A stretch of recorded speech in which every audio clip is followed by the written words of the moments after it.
Hello everyone, I am very excited to dive deep into something great. Let's take a break from the garbage and discuss a good film, a great film, a truly amazing cinematic experience. A film that has stood the test of time for decades. A film that was crafted by one of cinema's most influential directors and is often referred to as that director's best film. One that challenges the audience and is loved for its authenticity. But as much as I love Steven Spielberg's Saving Private Ryan, we will be discussing a different film. You, John Wayne? Is this me? Who said that? Who the fuck said that? Who's the slimy little communist shit twinkle-toed cocksucker down here who just signed his own death warrant? Nobody, huh? The very fucking godmother said it. I'll fucking stand it. Saving Private Ryan is a fantastic film, no doubt, and I might discuss it another time. But today, we will not be traveling through 1944 France with Army Rangers looking for a paratrooper. We're going from Marine Corps recruit training in Parris Island, North Carolina, to the ancient former capital city of Hue in flames, exploring one Marine's journey through Vietnam and the duality of man. Welcome to this deep dive review of Stanley Kubrick's Vietnam War masterpiece, named after a characteristic of the 7.62mm round. Start the cameras, this is Vietnam, the movie! Boys and girls from far and near, you're welcome as can be. NYC, ABY, NOUSC.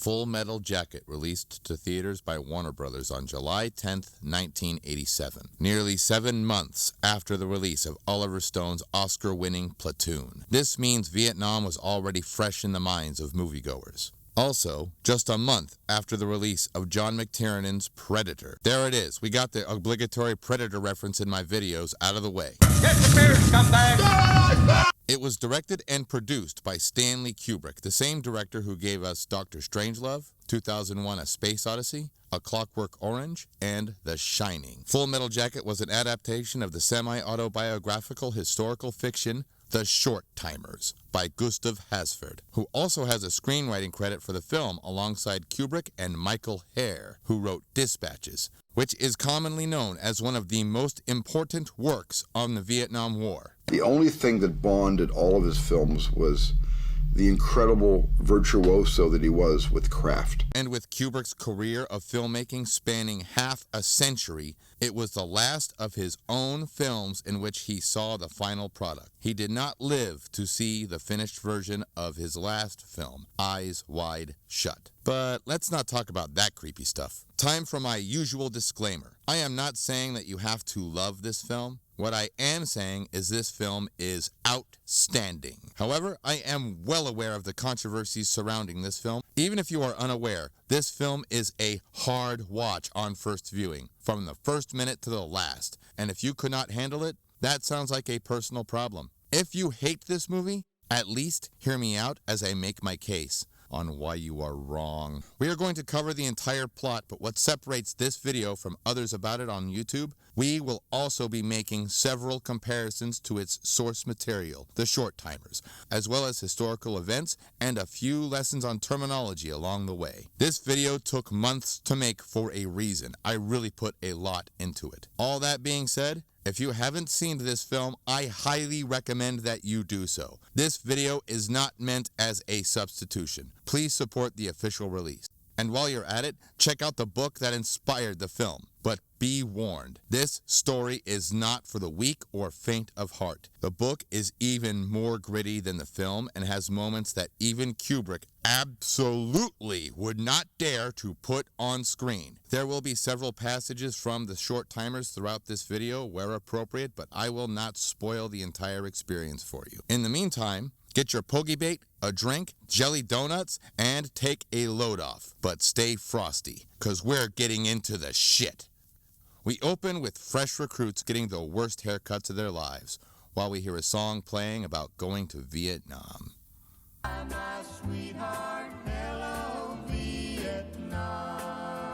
Then we get an intense introduction.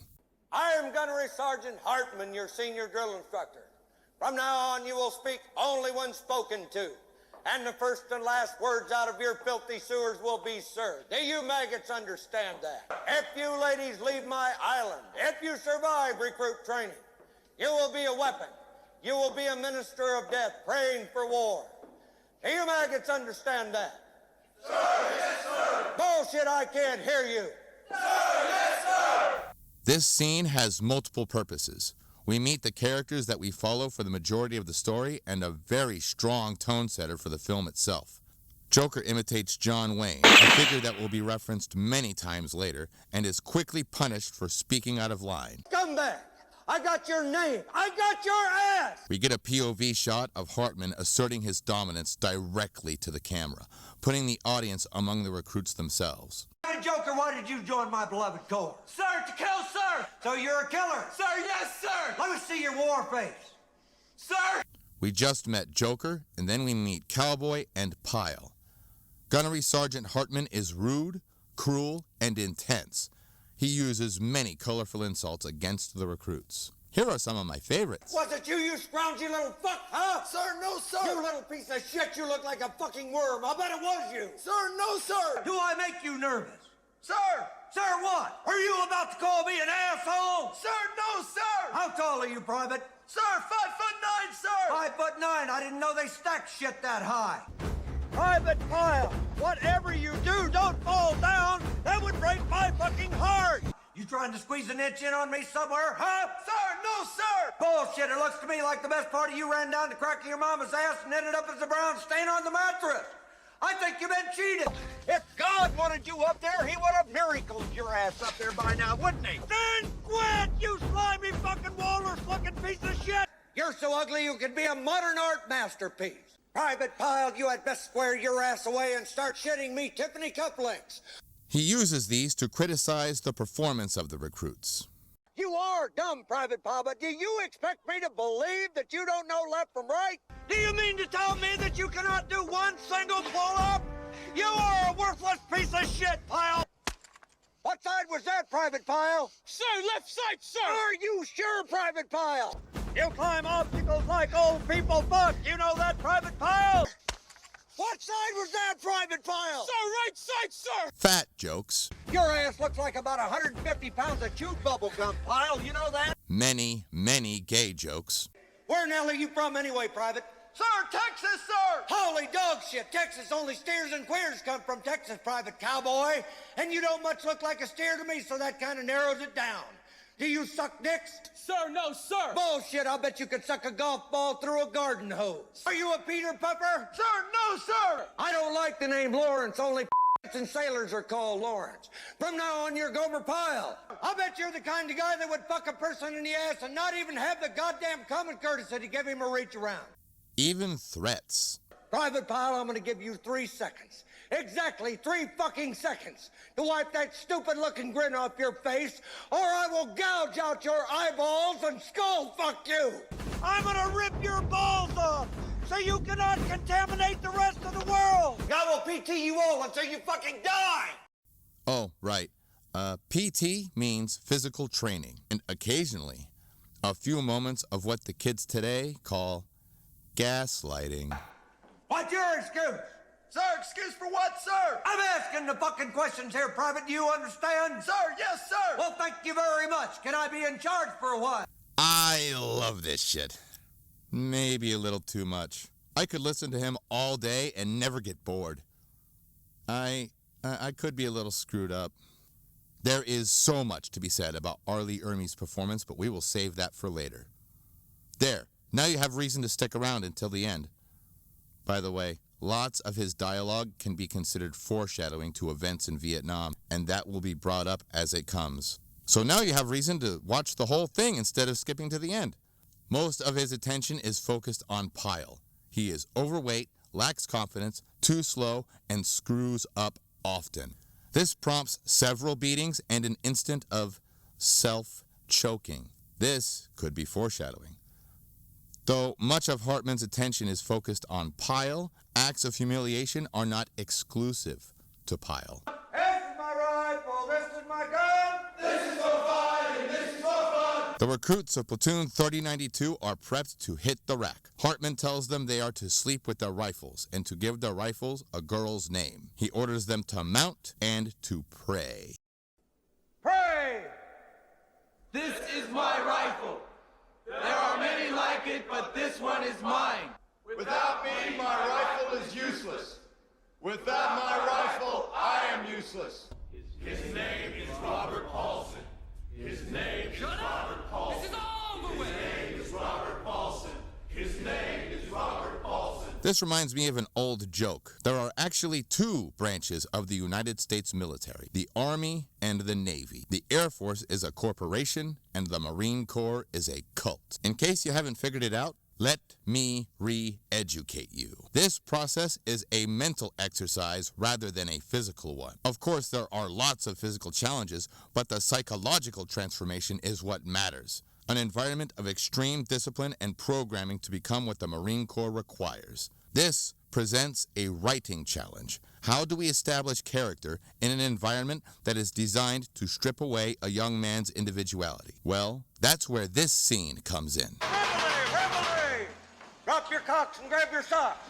Today's Sunday, Divine Worship at 0800. It's Sunday morning, probably the best day to look forward to in Marine Corps recruit training. Hartman tasks Joker and Cowboy to clean the head. I want that head so sanitary and squared away that the Virgin Mary herself would be proud to go in there and take a dump. Oh, right. Head means restroom, a nautical term. Hartman asks Joker if he believes in the Virgin Mary, and Joker says, Sir, no, sir! Why, you little maggot! You make me want to vomit!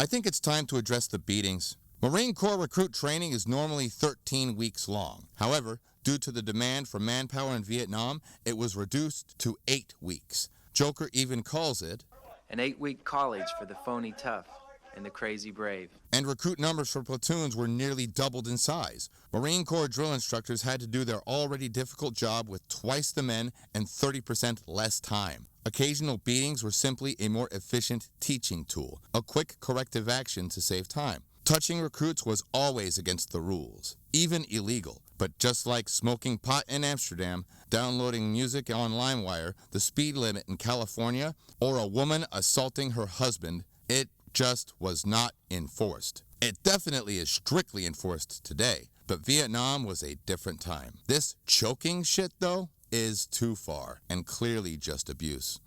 Where were we? Oh, right. You goddamn communist heathen! Even though Hartman smacks Joker and strongly suggests him to say he loves the Virgin Mary, Joker does not bend. Then something interesting happens. Who's your squad leader, scumbag? Sir! Travis Snowball reporting his orders, sir! Private Snowball, you're fired. Private Joker is promoted to squad leader. Sir, aye, aye, sir! His promotion to squad leader isn't all he gets. Private Pyle, from now on, Private Joker is your new squad leader, and you will bunk with him. Joker is characterized as someone who will challenge authority on occasion, and Pyle is characterized as being innocent and has a child's demeanor. As Joker tutors Pyle, he is further characterized as having compassion. He doesn't scream or swear at Pyle. He doesn't even address him as Pyle, or even by his last name of Lawrence, but by his first name, Leonard. This is something that just does not happen in the Marine Corps. First names are just not spoken. This, combined with the more gentle approach, tells us that he's resisting his programming just enough to retain a certain decency that he values. Speaking of names, you might have noticed the trend of these characters mostly going by the silly names given to them. Marine Corps nicknames are a real thing, and just like in the film, you will not choose your own. It will be given to you. And when referring to yourself, you will likely say, "They call me," and whatever ridiculous name you get. Even the recruits refer to themselves in the third person. We only hear the real names for some of these characters a few times, and we never hear Joker's real name spoken. But while Joker and Pyle climb down the stairway to heaven on the confidence course, we get a good look at it on the back of his shirt. James T. Davis. This is a direct reference to the real-life Army specialist James T. Davis, the first American troop to die in the Vietnam War. Joker tutoring Pyle yields results. His uniform looks better, his drill technique improves, and he can even complete the confidence course on his own. But there is still an occasional childlike smile. It looks like Private Pyle is going to be all right. With Pyle caught up, the recruits of Platoon 3092 get more instruction from Gunnery Sergeant Hartman, which is also more foreshadowing. It is your killer instinct which must be harnessed if you expect to survive in combat. It is the hard heart that kills. If your killer instincts are not clean and strong, you will hesitate at the moment of truth. You will not kill. You will become dead Marine. And then you will be in a world of shit.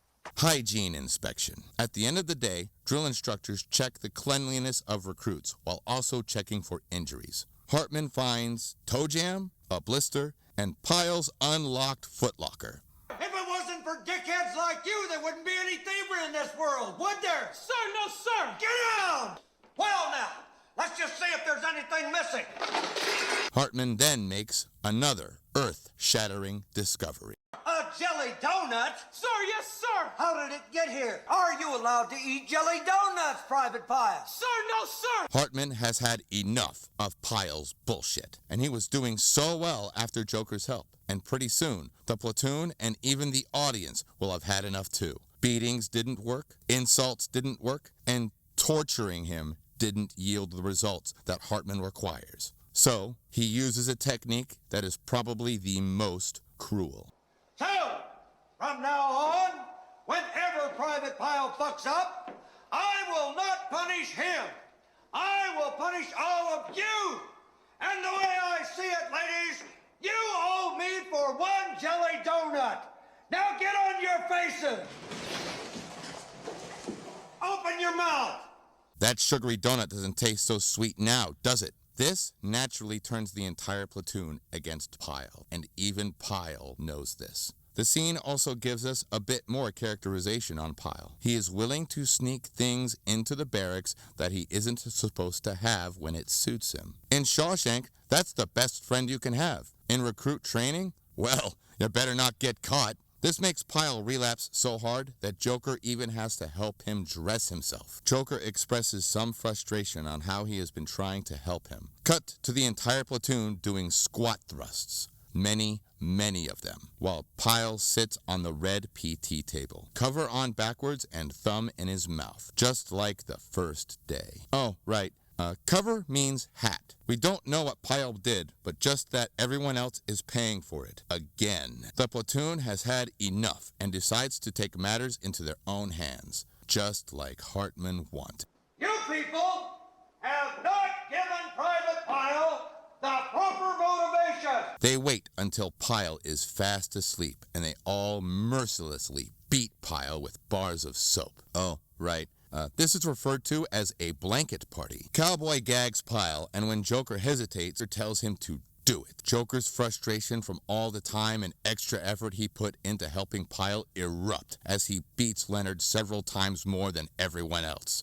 As the recruits quickly return to their bunks, Pyle cries in childlike agony. Ow! Not just from the pain of the beating, but what was probably his only friend, beating him harder than anyone else. That same friend covers his ears from the crying, the same recruit who bunks just below him. We've already discussed the realism of beatings from drill instructors, but as far as this kind of thing taking place, I cannot confirm or deny witnessing any such events taking place.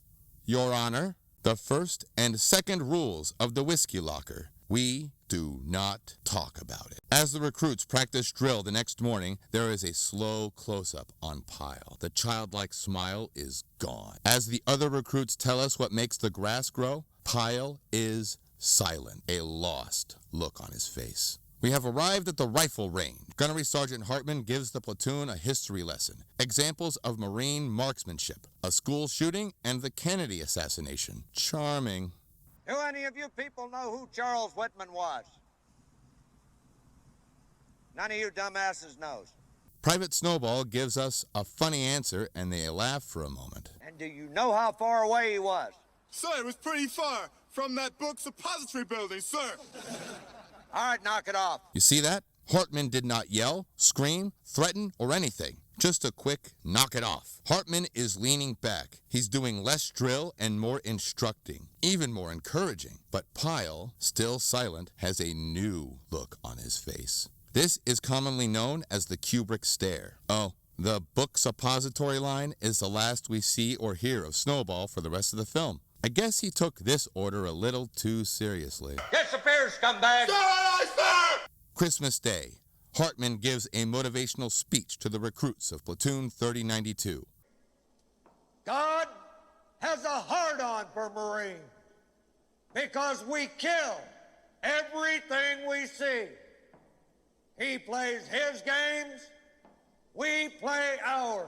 As the platoon cleaned their M14 rifles, Pyle speaks. Not to anyone, but to his rifle. Joker and Cowboy swap scuttlebutt about this in the head. Oh, right. Scuttlebutt means gossip. Joker suspects Pyle is a Section 8. Oh, right. A Section 8 was a common term for a discharge due to mental illness. It was used several times in various media. It's what drives the plot in the book Catch-22 and was commonly used as a running joke on MASH, where Klinger schemes to get himself kicked out of the army by wearing dresses, or even nothing at all. Then Joker says to Cowboy, I want to slip my tube steak into your sister. This line is commonly misunderstood as a euphemism for a homosexual advance. In the book, this is a common joke between these two men. Joker constantly tells Cowboy he's going to give it to his sister when he gets back to the world. This is the first of 2 times it's brought up in the film. The purpose of this scene is to establish the beginning of their friendship. Cut to the rifle range as Pyle is doing very well. Hartman observes this and compliments Pyle on his marksmanship. Outstanding, Private Pyle. I think we finally found something that you do well. He is so impressed, he doesn't notice the magazine he ejected still has rounds in it. During another inspection, Gunnery Sergeant Hartman asks Joker what his 6th general order is, and Joker stumbles in his answer. The Private 6th General... Sir, the private has been instructed, but he does not know, sir. You slimy scumbag, get on your face and give me 25. Sir, aye, sir. After telling him to push for his failure, Hartman moves on to Pyle, who nails the inspection. His drill technique is perfect. His uniform is well pressed. He even appears to have lost weight. And he answers every question with correct answers. Gunnery Sergeant Hartman compliments his progress. What's this weapon's name, Private Pyle? Sir, the private's weapon's name is Charlene, sir. Private Pyle, you are definitely born again hard. Pyle has now surpassed his own tutor. I guess this means he's gonna be all right. Right? Right? As the last week of recruit training ends, we get further narration from Joker of what the Marine Corps requires.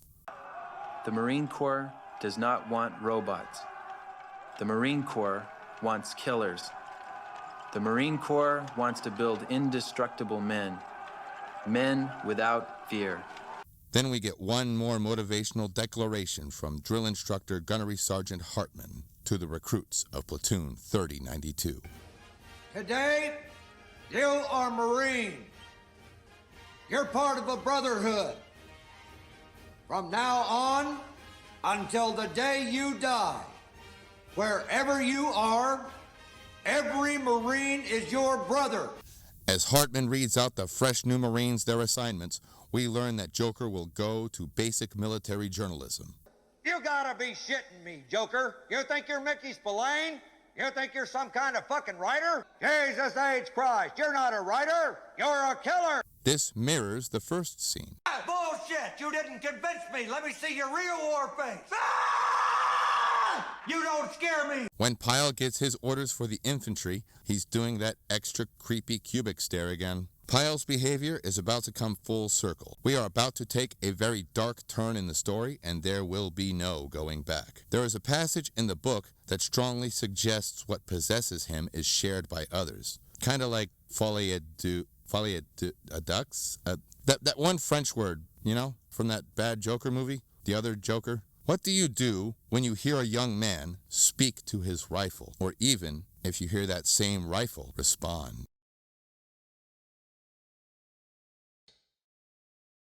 The squad bay is as quiet as a funeral parlor at midnight.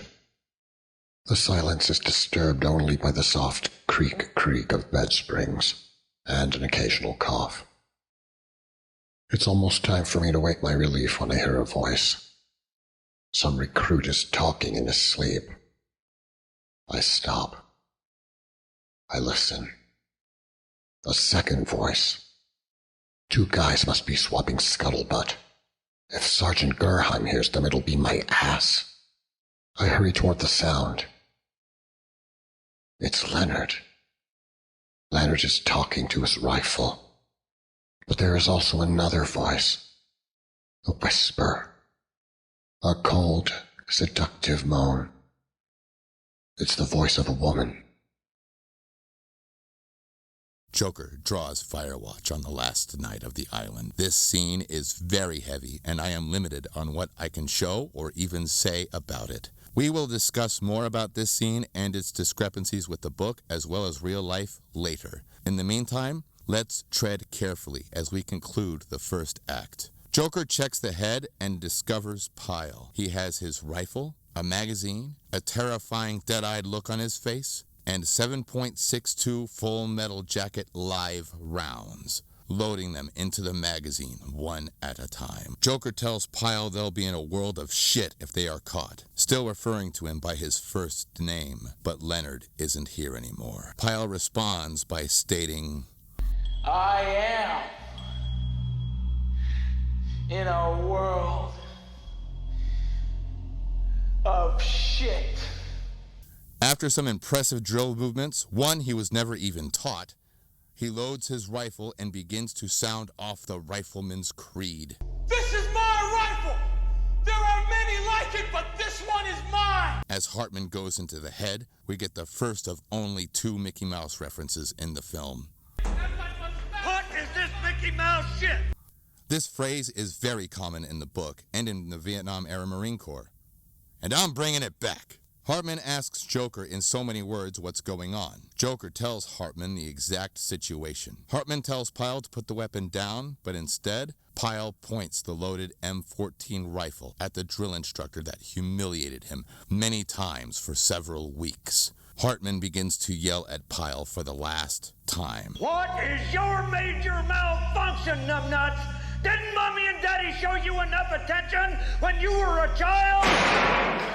Senior drill instructor, Gunnery Sergeant Hartman, falls dead. A terrified Joker tells Pyle to go easy. Pyle sits and takes his own life with the weapon he has named Charlene, the same way Hemingway used his gun. I wish that shotgun was my penis. If it were, you could call me Ernest Hemingway. I don't get it, and I don't need to. And a stunned Joker is left alone as we fade to black. Fun fact, in the book, Joker named his rifle Vanessa. Strange coincidence, isn't it? Fade into Da Nang, Vietnam, after a time jump as these boots are made for walking plays. You keep saying you got something for me. We don't know how long of a time jump it is, but we do know that we land somewhere in January of 1968. Private Joker is now Corporal Joker, and we meet his photographer, Lance Corporal Rafterman. Not Raptorman, Rafterman. How he gets his name is a funny story, but I will not spoil it for you. It's in the book. Check it out. Joker haggles with a local hooker for the closest thing to a happy ending this movie will offer, and Rafterman's camera is stolen. The thief shows off his Bruce Lee skills, and Joker responds by mimicking him poorly. What? What's wrong? Oh, have you not recovered from the last scene yet? Too fucking bad. Stuff it down and suck it up, Buttercup. We are moving on. Joker and Rafterman walk back behind the wire in Da Nang, and Rafterman says he hates the town and wants trigger time. Joker says, You get wasted your first day in the field and it'd be my fault. A high school girl could do my job. After what happened to Pyle, that's completely understandable. Cut to the writer's room of Stars and Stripes. This is one of several changes from the book, but we will discuss it later. Joker mentions a rumor about a potential attack during the Tet ceasefire, but it's immediately dismissed. We see a banner in the background that says, "First to go, last to know," and in smaller print says, We will defend to the death your right to be misinformed. Very appropriate, since Joker's superior officer, Lieutenant Lockhart, is making editing changes to the submissions from his Marines. Even tells Joker to edit in a happy ending for his story. Now, you must have seen blood trails. Drag marks. It was raining, sir. Now, rewrite it and give it a happy ending. Say, 1 kill. Grunts like reading about dead officers. How about a general? Joker still pushes back against authority, especially when it comes to reporting the truth. Ironic, since the next scene, Joker is talking mad shit, claiming he's bored. Another new Marine character, Mr. Payback, calls Joker out on his bullshit. Listen up, Pilgrim. A day without blood is like a day without sunshine. He's never been in the shit. You know he's never been in the shit because he ain't got the stare. The stare? The 1,000-yard stare. A Marine gets it after he's been in the shit for too long. The book has more detail on Payback's experience with the grunts. After reading the book, I am a bit disappointed with how little we see of Mr. Payback, since he challenges Joker on his atheism. Mr. Payback takes a few hits off the joint and then passes it to Chili Vendor. I used to be an atheist when I was a new guy, long time ago. Mr. Payback takes his Zippo lighter out of his shirt pocket and hands it to Rafterman. See? It says you and me, God, right? Mr. Payback giggles. He seems to be trying to focus his vision on some distant object. Yes, nobody is an atheist in a foxhole. You'll be praying. Rafterman looks at me, grins, hands the lighter back to Mr. Payback. Sure is a lot of stuff to learn. After all that big talk, the fireworks sound more like artillery. Joker gears up with Rafterman and says, Hey, I hope they're just fucking with us.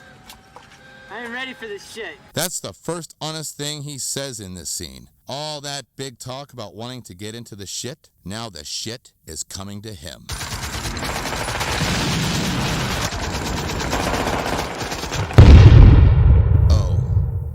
Right.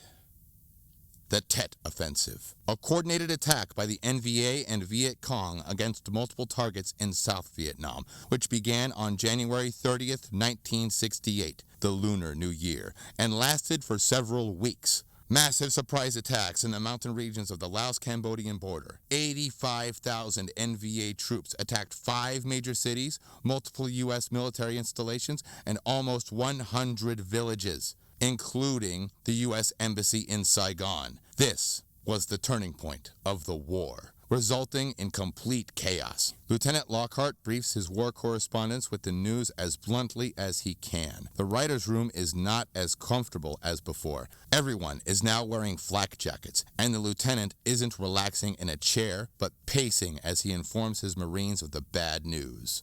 We also have reports that a division of NVA has occupied all of the city of Hue south of the Perfume River. Charlie's cut the country in half. The civilian press are about to wet their pants, and we've heard even Cronkite's going to say the war is now unwinnable. From a writing perspective, this is about as honest the film could be with the exposition without getting too bogged down with the politics of it. And it's an opportunity for Joker to attempt to break the tension with a joke. Sir, does this mean that Aunt Margaret's not coming? I think Lieutenant Lockhart has had enough of Joker. He gives Joker his next assignment to Phu Bai. Not Phu Bar, Phu Bai. It's west of Da Nang. You will take off that damn button. How's it gonna look if you get killed wearing a peace symbol? Listen to that. He is more concerned about the potential optics of his death than his actual death. Definitely a media man. The seeds of Joker's arc were subtly planted during his tutoring and treatment of Pyle, but his inner conflict, what he says versus what he does, the duality of man arc, has begun. Rafterman volunteers to go with Joker, but Joker refuses. However, Lieutenant Lockhart insists. Vanish, Joker, most Ricky Tick, and take Rafterman with you. You're responsible for him. Naturally, this raises the stakes, and Joker has another young Marine to worry about while in the shit. Hopefully he can pull through this time. Cut to a chopper where a door gunner is going apeshit on his M60 machine gun. Rafterman appears sick and we assume it is motion sickness, until we see the door gunner is actually slaughtering farmers. He claims they are all VC. Oh, right. VC, or Victor Charlie, refers to the Viet Cong, communist militia collaborators that infiltrated most of South Vietnam. These people may actually be VC, but there is no way to know for sure. And since no one is actually shooting at the helicopter as it flies by, this is just murder. He even brags about his kill count. Any women or children? Sometimes! This is more foreshadowing. This actor is Tim Colceri. He was the first pick to play the role of Gunnery Sergeant Hartman. Hell, the role was actually still named Gerheim in the script. I'll talk more about this later, but he is also a Marine Corps Vietnam veteran, alongside Ermey and Hasford. And as of the making of this video, he is the only one of these three men still alive today. His story about this very short but memorable scene is a rough one. Ain't war hell? As the chopper lands, Joker and Rafterman walk to the right as wounded Marines are carried on stretchers to the left. Joker asks Top where he can get into the shit. Oh, right. Top is commonly used to address senior enlisted Marines, like a Master Sergeant, First Sergeant, Master Gunnery Sergeant, or Sergeant Major. Sometimes in the field, it's just simpler and easier to use Top, though not all high-ranking staff NCOs in the Marine Corps like it. It is a case-by-case thing. Anyway, Top tells Joker where to meet up with Hotel 25. Okay, this is a bit of a nitpick, but in the book, Joker joins Delta 15. If you've seen Battle LA, you might remember that 25 is the unit that's known for the phrase, "Retreat Hell. We just got here." Over time, this has been shortened to Retreat Hell, and both units were in Vietnam during the Tet Offensive and Battle of Hue. I don't know for sure why they made this change, but I have a theory that we will explore later. While meeting up with Hotel 25 along the Perfume River, we meet several new characters in his journey. First is the platoon commander, Mr. Touchdown. He was originally named Short Round in the book, but I think it's safe to assume Kubrick did not want to accidentally reference this character from Temple of Doom, so I'm fine with this change. Turns out, Cowboy from Paris Island is in his platoon. But on the way, Joker needs to report on war crimes the NVA did during the attacks.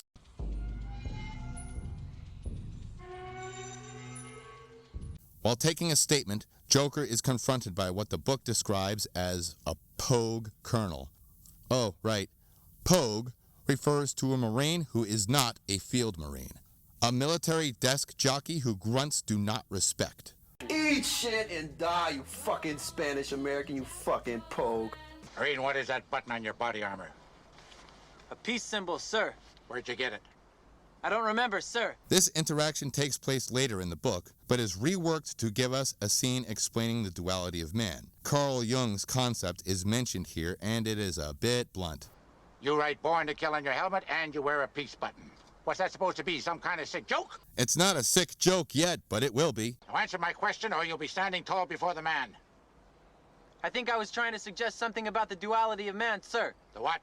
The duality of man, the Jungian thing, sir. Normally, I would count this as lazy writing. It is considered bad form to state a theme of a story out loud, but I'm going to give it a pass. Why? A few reasons. 1, I have a clear bias for this movie. 2, mentioning Jung here potentially inspires viewers to look him up if they've never heard of him. And 3, I believe Kubrick understood that Marines were naturally going to see this movie, and probably needed a few things explained for them. You see, Marines are well known for being strong, intense, and efficient killers, but Marines are not known for being smart, because muscles are required. Intelligence, not essential. Stupid! By the way, the salutes here have a much darker meaning in the book. I salute.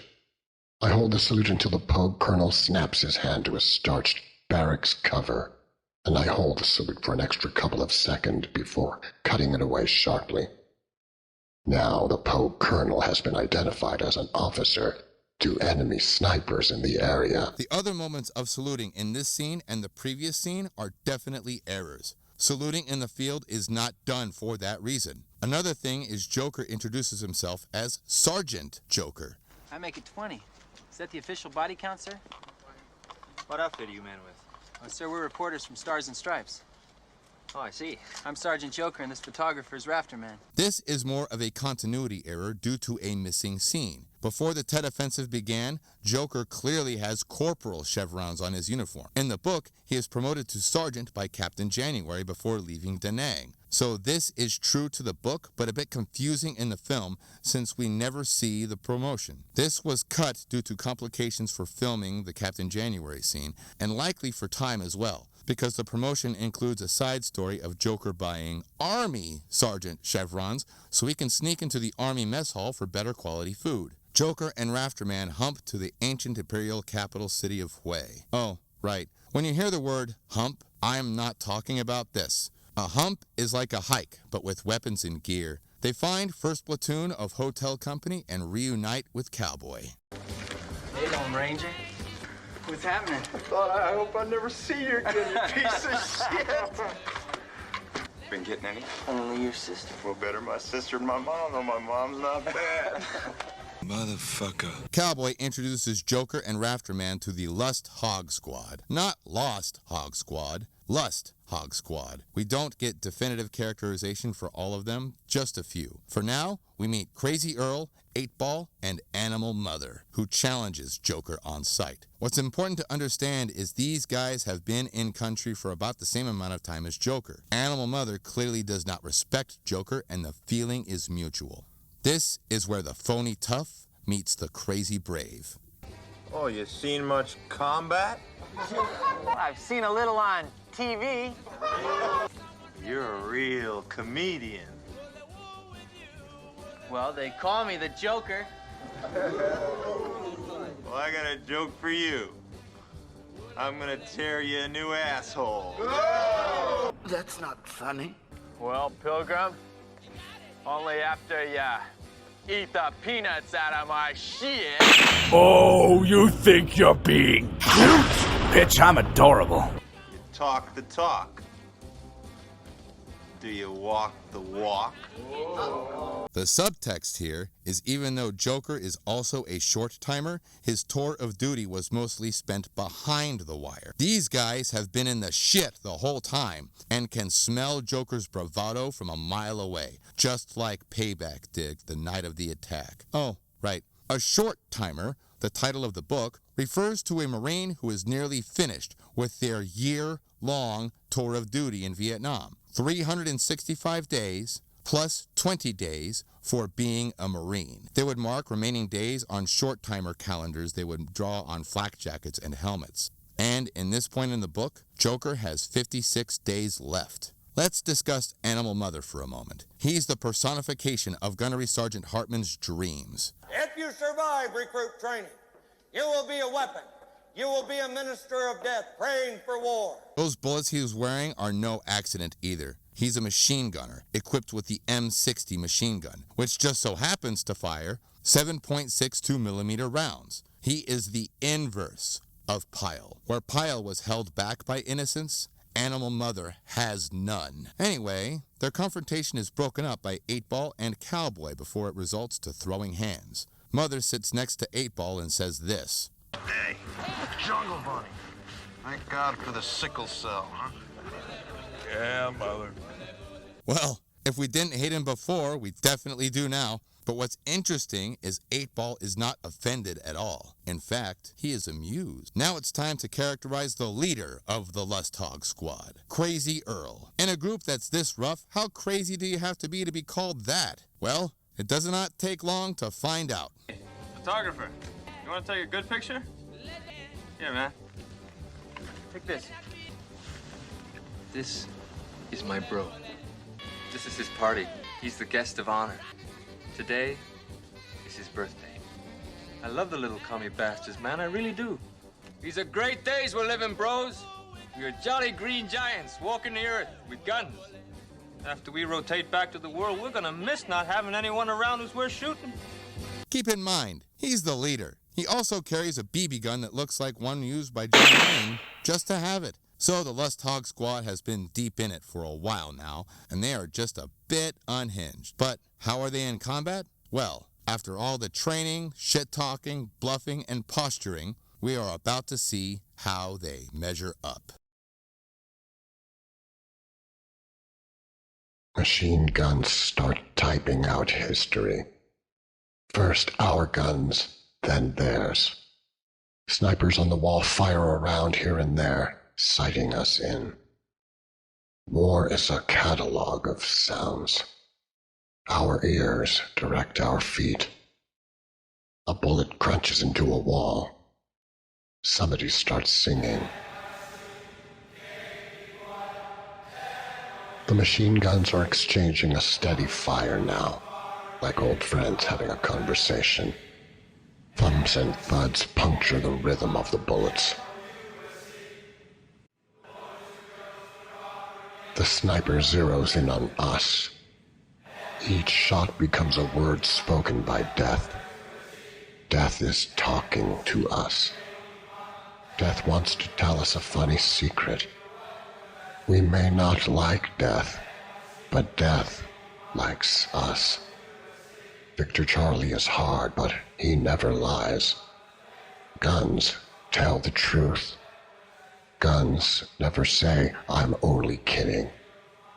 War is ugly because the truth can be ugly, and war is very sincere. I say out loud, you and me, God, right?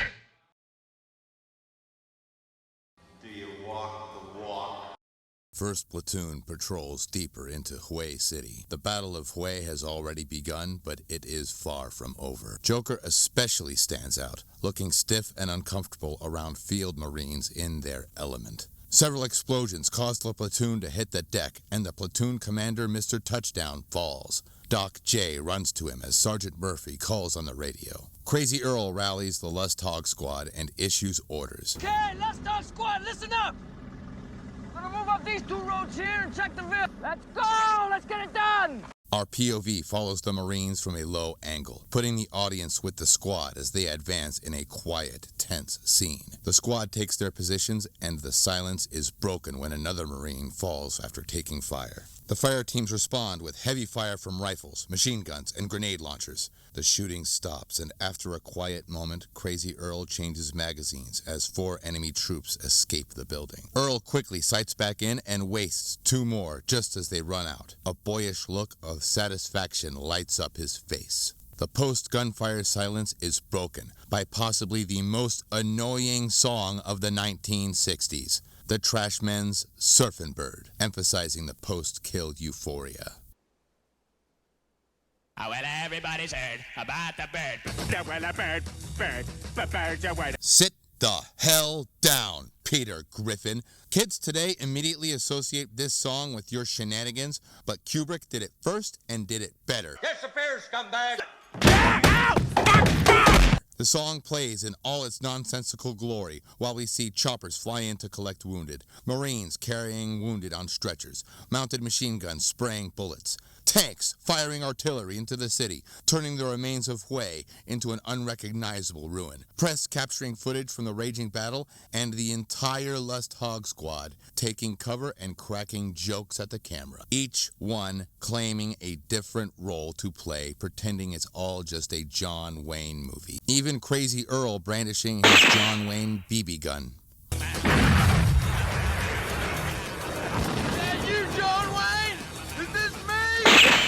Cameras, this is Vietnam, the movie! Yeah, Joker can be John Wayne, I'll be a horse. B.H.G. Rock can be a rock. I'll be Aunt Margaret. Animal Mother can be a rabid buffalo. I'll be General Custer. We'll be the Indians. Hey, we'll let the play the Indians. It is a brilliant scene that uses music of the era and silly dialogue to contrast the hell that surrounds these Marines. The normalization of war to the point of it becoming a joke to these men. The music choices throughout the film contrast the scenes strongly, but this is the best example so far. Those 2 minutes and 10 seconds of screen time are among my favorite scenes in cinema. After the fighting dies down, the Lust Hog Squad say their goodbyes to Mr. Touchdown and the other fallen Marine, who we learn was called Hand Job.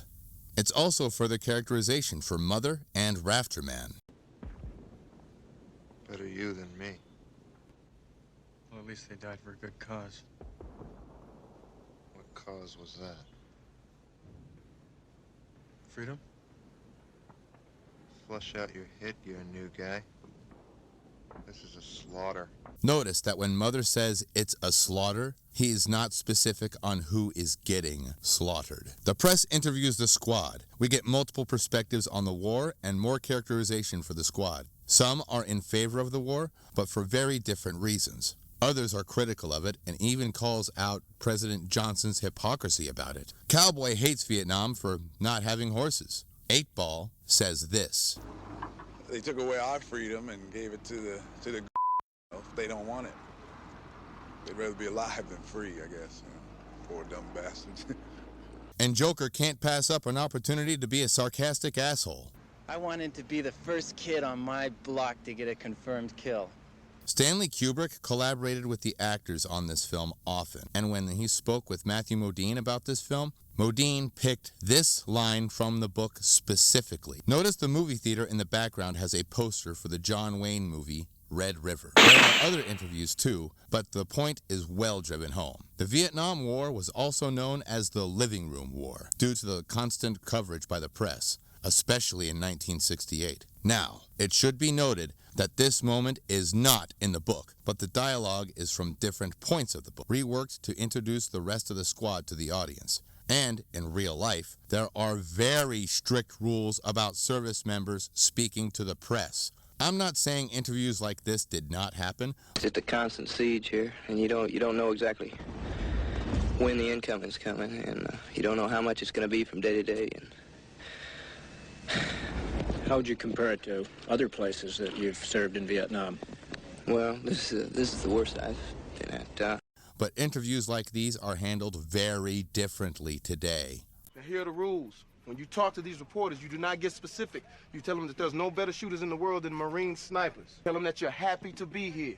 You're proud of the mission. Anything other than that comes out of your mouth, I get fucked up. And if I get fucked up, I'm gonna fuck you up. Take your shirt off. Show your muscles. You've been working out. This is censorship. This is what? Censorship. You telling us what we can and can't say to the press. That's un-American. Yeah, what about freedom of speech, the Constitution? No, you signed the contract. You don't have any rights. You got any complaints? You complain to Saddam Hussein and you see if he gives a fuck. Well, that's exactly what Saddam Hussein does. You treating us the same way. You are a Marine. There's no such thing as speech that is free. You must pay for everything that you say. The squad takes a breather and we get another hooker scene. Neither of these interactions take place in the book, but they exist for world building and characterization. And of course, the whole sex and violence connection thing that people with degrees talk about. What is important to point out now is this pimp is an ARVN officer. Oh, right. The ARVN was the name for the Army of South Vietnam. There is no definitive proof available, none that I could find, but it is generally believed that most of the ARVN were drafted, and they have a controversial reputation beyond just pimping. When Cowboy said this, he was talking about the ARVN. I'm not real keen on some of these fellas that are supposedly on our side. I keep meeting them coming the other way. A squad of ARVNs are looting a mansion. The ARVNs of the Army of the Republic of Vietnam look funny because all of their equipment is too big for them. In baggy uniforms and oversized helmets, they look like little boys playing war. I say, decent. Number one, we got some slack, Rafter. Remember this, Rafterman. Anytime you can see an ARVN, you are safe from Victor Charlie. The ARVNs run like rabbits at the first sign of violence. An ARVN infantry platoon is about as lethal as a garden club of old ladies throwing marshmallows. Don't believe all that scuttlebutt about the ARVNs being cowards. They just hate the green machine more than we do. They were drafted by the Saigon government, which was drafted by the lifers, who drafted us, who were drafted by the lifers who think that they can buy the war. And ARVNs are not stupid. The ARVNs are not stupid when they are doing something they enjoy, like stealing. ARVNs sincerely believe that jewels and money are essential military supplies. So we're safe until the ARVNs start yelling, "Buku VC, Buku VC," and then run away. But be careful, Arvins are always shooting at chickens, other people's pigs, and trees. Arvins will shoot anything except transistor radios, Coca-Colas, sunglasses, money, and the enemy. Don't they get money from their government? I grin.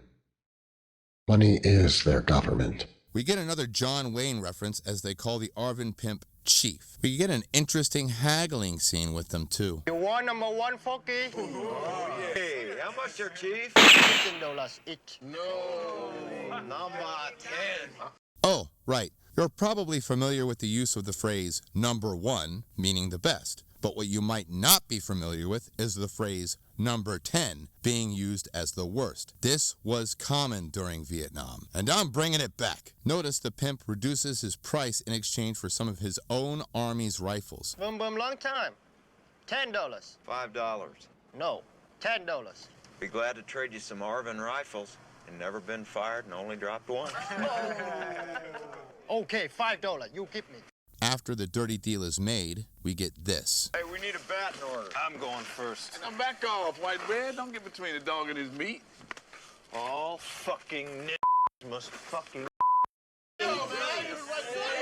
The short version of why this scene exists is to further establish the friendship between these two. I know, that sounds like it doesn't make any sense, especially right after hearing what is probably the most racist line in this movie, and that's saying a lot. But it'll make sense in the finale. We fade into the squad who is sent to check out a report of the NVA repositioning along the river. Crazy Earl finds a toy and picks it up, triggering a booby trap. As the Navy corpsman, Doc J, tries to save Earl, Cowboy calls Sergeant Murphy on the radio. Murphy tells Cowboy that he is now in charge.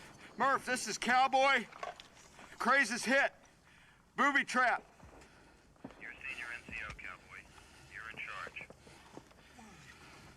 I'm squad leader.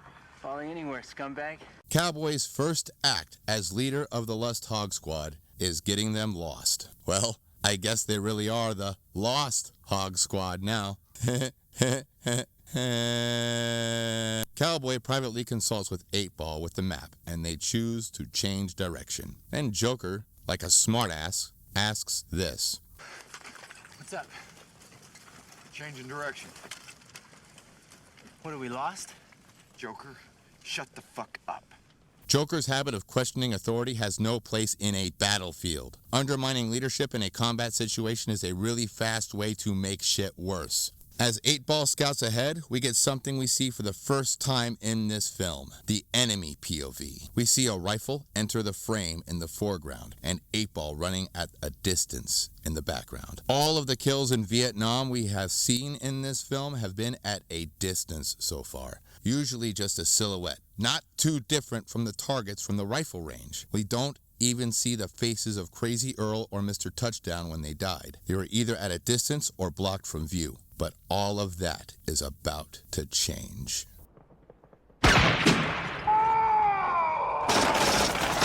The squad opens fire. No one knows where the sniper is or how many enemies there are. Just that 8-Ball is hit and the area ahead is a kill box. Cowboy calls to cease fire and asks if anyone saw a sniper. Meanwhile, 8-Ball is still alive, screaming in agony as the sniper continues to fire at him. Animal Mother returns fire in the general direction of the enemy. Wait, pump the brakes. Let's see that again, but with subtitles. You see that? Mother actually cares about 8-Ball. All of the racist comments were just shit-talking. 8-Ball is probably just as close a friend to Mother as Joker and Cowboy. Maybe even closer since they've fought together for nearly a year. Cowboy calls Murphy to request tank support because he suspects heavy enemy forces ahead. But 8-Ball gets hit a third time. As Cowboy tells the squad to stay put, Doc J protests as 8-Ball takes another hit. Denying Cowboy's orders, Doc J goes after 8-Ball, and the squad has no choice but to try to provide covering fire. Fuck this shit! I'm going in to bring him out! No, you sit the fuck down! God damn it! But it is no use. Doc J gets hit. 8-Ball is no longer moving, but now it's Doc crying out in pain. Getting screamed at and smacked around in Paris Island doesn't sound so fucking bad now, does it? Cowboy calls Murphy about the tank, and Murphy says there's no luck. Cowboy anticipates the enemy will move in to attack, so he opts to fall back. Meanwhile, Animal Mother protests and tries to rally the Lust Hog squad to move out. Nobody's pulling out! There's only one fucking sniper out there! I'm calling the plays. I say we're pulling out. Yeah, well, what about Doc J and 8 Ball? I know it's a shitty thing to do, but we can't refuse to accept the situation. Yeah, well, we're not leaving Doc J and 8 Ball out there. Doc J and 8 Ball are wasted. You know that. Bullshit! Come on, you guys. We gotta go bring him back. Let's go get him. Let's do it. Stand down, Mother. That's a direct order. As Doc J takes another hit, Mother snaps. And in a move of frustration, desperation, and defiant rage, Animal Mother charges in alone. Fuck you, Cowboy! Fuck all you assholes! Ah! Bullshit! You didn't convince me! Let me see your real war face! You motherfucker! Out of fury, he fires his M60 machine gun at the surrounding buildings, which provide him some concealment with smoke and debris. This allows him to get close enough to Doc J to speak to him. He asks the Doc where the sniper is, and Doc points a bloody finger at the general direction, and bullets rain down on him and 8 Ball from that direction. Mother sneaks a peek and is narrowly missed by the sniper, confirming the enemy's position. This seemingly confirms his suspicion of there being only one sniper, because if there were others, he might have been killed by now. There's only one sniper, nothing else! Move up the squad! You're clear up to air! Cowboy is disappointed, not just in the situation, but in Animal Mother and himself. Mother disobeyed orders, but was proven right. Cowboy did not believe the squad could handle a large force, but he should at least investigate this one sniper. After he picks a handful of other Marines, Joker and Rafterman volunteer to join Cowboy as the team moves out to join the man with the machine gun. Animal Mother takes the point and shows Cowboy the building where he suspects the sniper to be. After seeing the building where the sniper nests, Cowboy calls Murphy again, but fails to take proper cover. We get a Western-style zoom from the sniper's POV, and the gunshot echoes.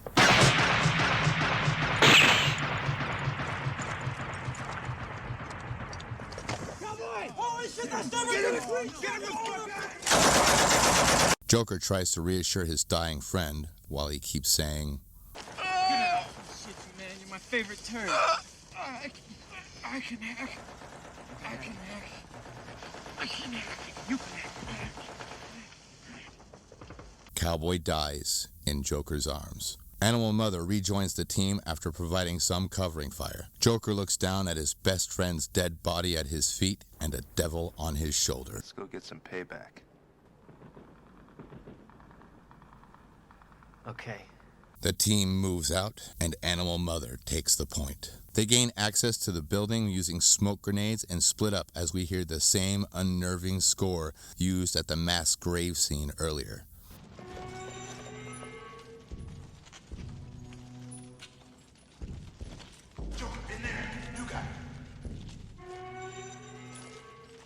The gray smoke from the grenades and the black smoke from the battle turn day into night. Then the flames turn the building into a scene straight from hell. As the team splits up, we follow Joker. He carefully and quietly advances through the building. Joker finds the sniper, raises his rifle, and... Oh, right. This is the Colt M16A1 service rifle. Unlike the M14 from the boot camp scenes or Animal Mother's M60, it does not fire 7.62mm rounds. It fires the 5.56mm. Both rounds are also full metal jacket. It was also very new to the military at this time, and it had a notorious reputation for jamming. Joker did fire his rifle a few times in this film, but he is not as experienced as these other Marines. He likely hasn't experienced a jamming rifle before. That echoing click alerts the sniper, who turns out to be...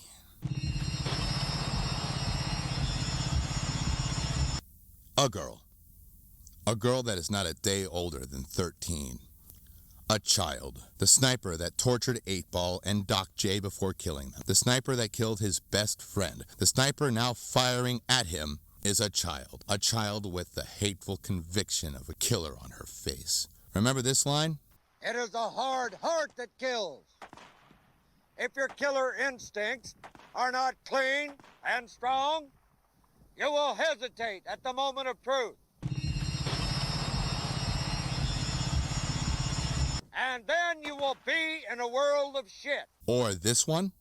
Without my rifle, I am useless.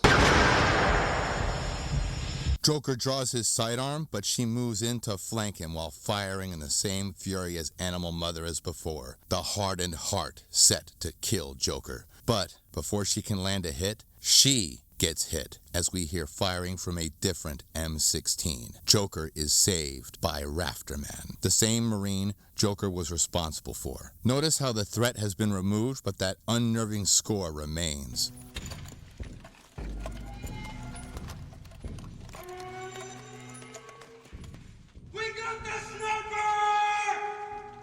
Rafterman experiences the same post-combat euphoria that Earl experienced earlier. I got the sniper. I fucking blew her away. I'm a bad. Rafterman is more ecstatic at shooting the enemy than he is about saving his friend. Animal Mother and the others find Joker and Rafterman with the sniper at their feet, and she is still alive. Animal Mother says they should leave. Joker asks, What about her? Helping her might have been possible if she did not kill their corpsman. Animal Mother's answer is exactly what you would expect him to say. Fuck her. Let her rot. He's perfectly fine with letting her suffer since she not only killed his comrades, but tortured them. Mother pulls rank on Joker, claiming he's running the squad now since Cowboy is dead. Technically, Joker could run the squad since he is a sergeant, but he does not want to. I'm not trying to run this squad. I'm just saying we can't leave her like this.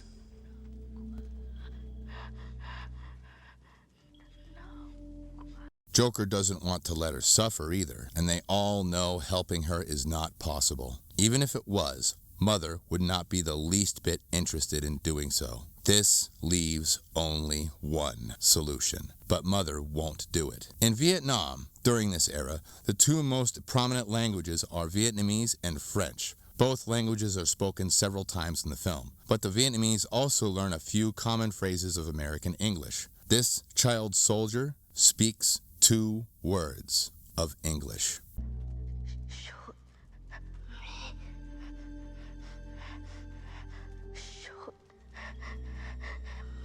Hearing this, Mother stares at her, then looks at Joker, challenging him. If you want to waste her, go on.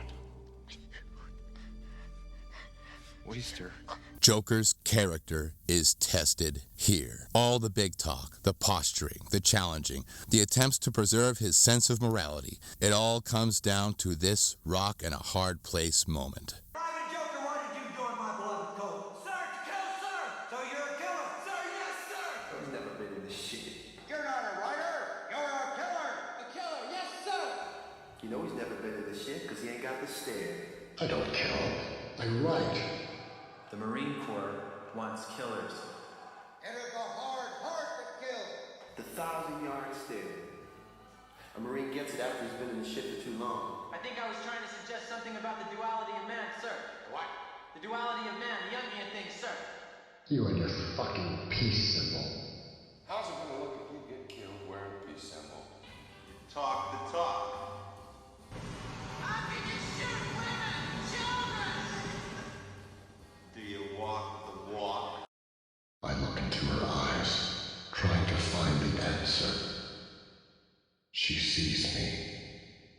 She recognizes me. I am the one who will end her life.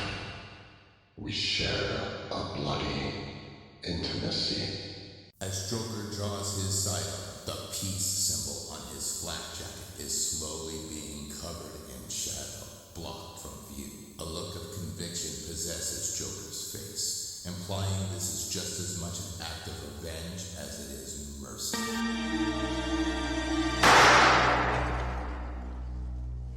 Rafterman says a bad joke in his post-combat euphoria, but no one laughs.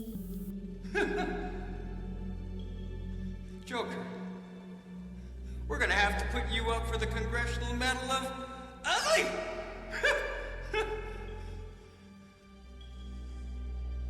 we hear the closest thing to a compliment from Animal Mother.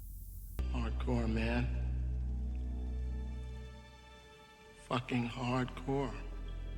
For the first time, Joker has nothing to say, but instead gives Animal Mother the 1,000-yard stare. We cut to sunset, and they hump down to the Perfume River. The Marines of 1st Platoon 2-5 Hotel Company begin to sing.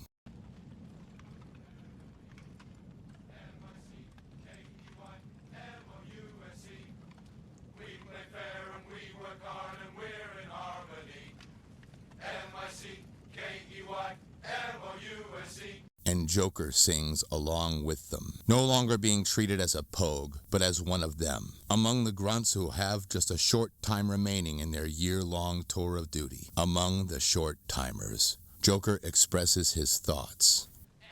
I am so happy that I am alive, in one piece, and short.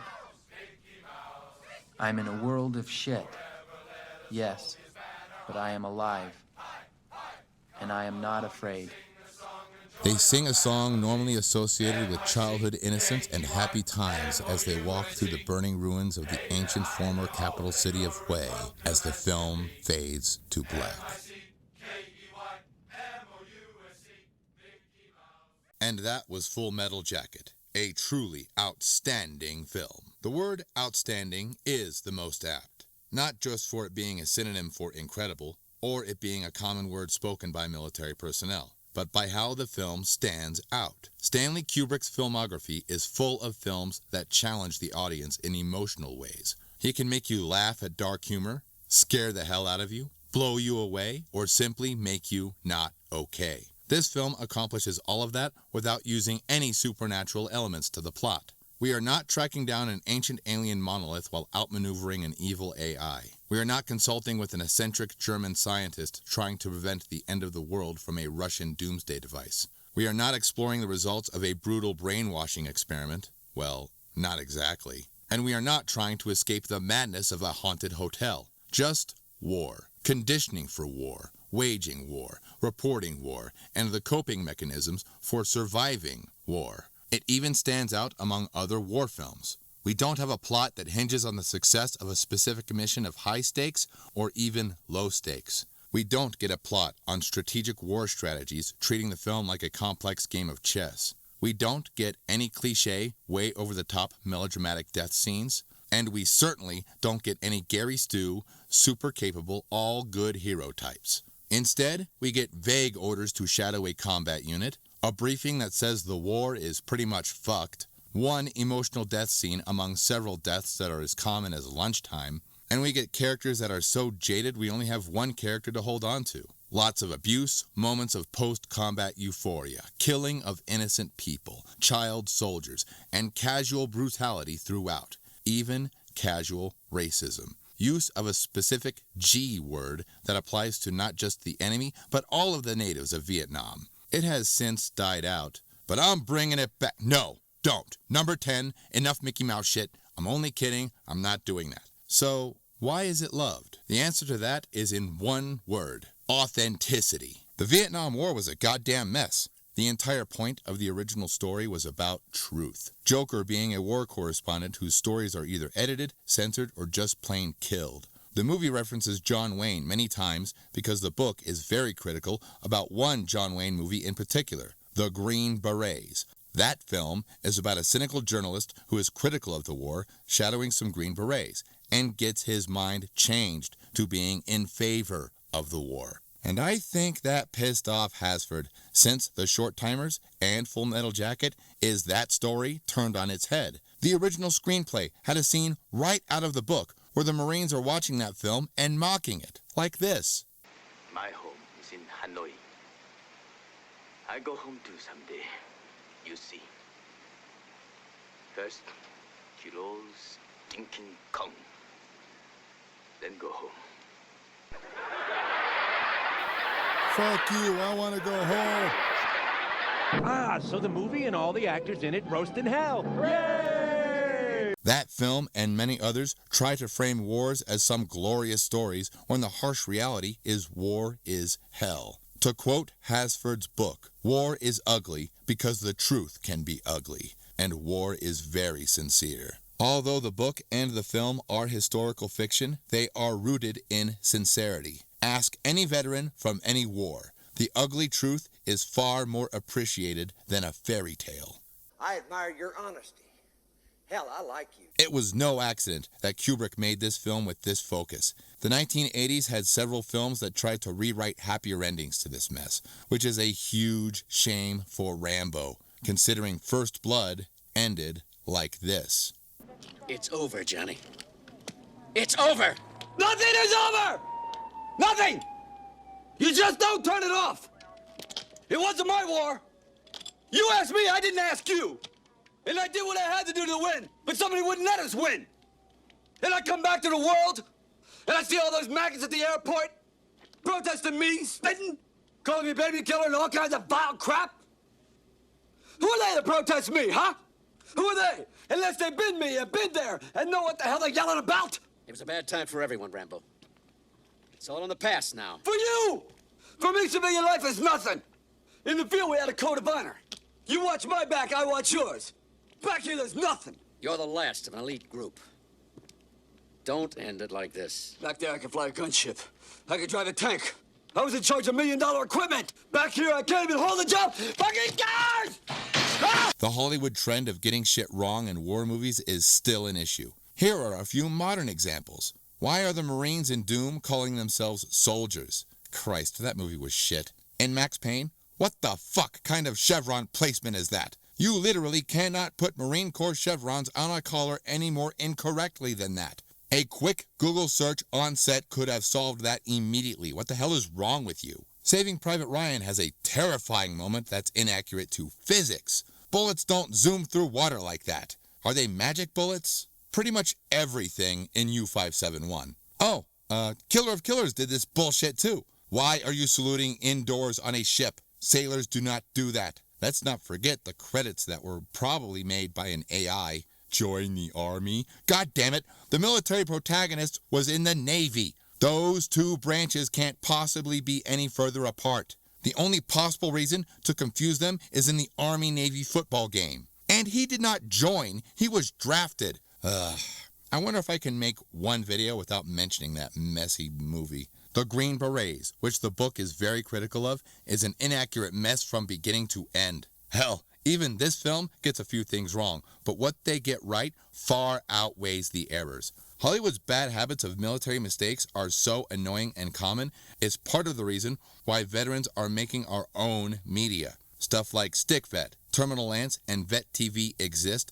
specifically to entertain veterans because Hollywood keeps fucking things up. But I would be remiss if I did not mention other films that recognized the Vietnam War for the disaster it was, both in the field and at home. You must be my FNGs. Morning, sir. Oh, get your hands down. Do not salute me. There are goddamn snipers all around this area who love to grease an officer. 2 standing orders in this platoon. 1, take good care of your feet. 2, try not to do anything stupid, like getting yourself killed.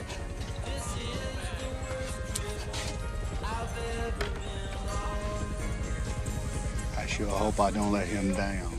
Okay, move out in 2-0 mics. I thought it was O'Neill's turn tonight. No. Tubbs and Morehouse are short. Pew Shang's going on an R&R tomorrow, and you want to send them out in an ambush? You got the fresh meat, buddy. They don't know shit, Barnes, and chances are we're gonna run into something. Think about it. That's just great, Bob.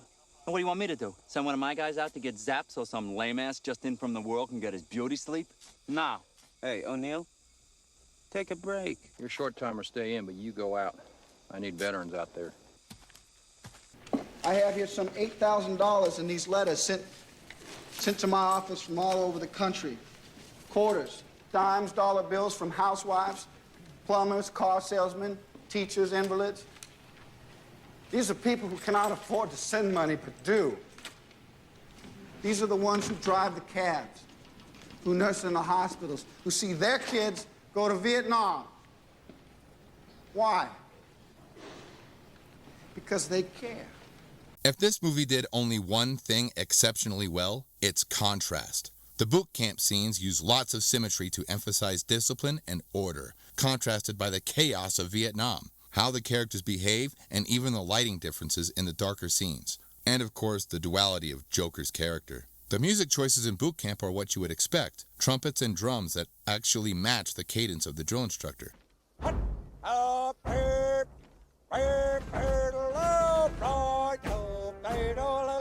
Though the music choices in Vietnam contrast with boot camp and the scenes in which they take place, giving an intentional uneasy feeling in the audience, especially when Marines sing the Mickey Mouse Clubhouse song, which is why I will argue this is one film. There are many arguments for saying it's two films because of how different Vietnam is from boot camp. But what if I told you that this isn't the full story? Part 3 of the Short Timers, called Grunts, takes place entirely in the jungle. Key moments from Part 3 were reworked to take place in Hue because this film was made entirely in England. Kubrick had palm trees shipped in from Spain after plastic trees from California didn't satisfy him. They could not shoot any scenes that take place in the jungle. Hue was actually shot in an old refinery that was due for demolition. The entire production of this film was a nightmare, and there are already many videos that discuss it at length. But I will mention a few things that were relevant. Chaotic Productions are bound to have a few errors.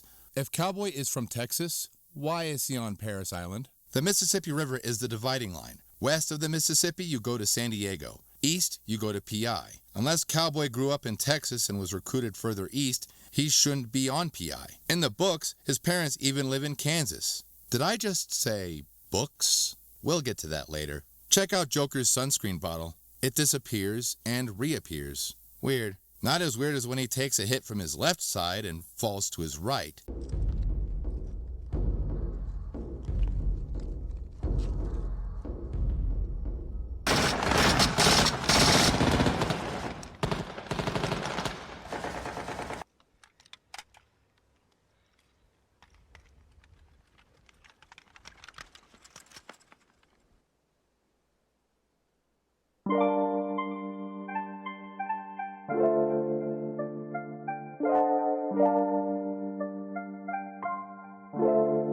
Now it's time to discuss this scene. Although severe acts of self-harm and violence have taken place in the past, this particular scenario is very unlikely, especially today. Recruits are searched thoroughly for live rounds, and there is always a drill instructor awake and around recruits. Weapons are locked up and regularly checked by multiple recruits on fire watch, as well as drill instructors at night. Recruits are never left to their own devices. How it differs from the book is this did not take place privately in the head. It was in the squad bay on full display for the entire platoon to see. And Gunnery Sergeant Gerheim's last words to Pyle before being blown away were, "I am proud." Both versions of this scene are very disturbing, but you may bicker about which version you prefer. I already mentioned the saluting in the field, but what I haven't discussed is Joker's hair or his hands in his pockets. But we'll discuss that shortly because they're technically not errors. Then there's this dialogue mistake that I honestly cannot believe got past Kubrick. Second, it should take you no less than 10 fucking seconds to negotiate this obstacle. Keep in mind, Stanley Kubrick was infamous for doing multiple takes, especially for the slightest mistakes in dialogue. 2 sentences. And at the end of the day, they looked at the camera and they went, "Go."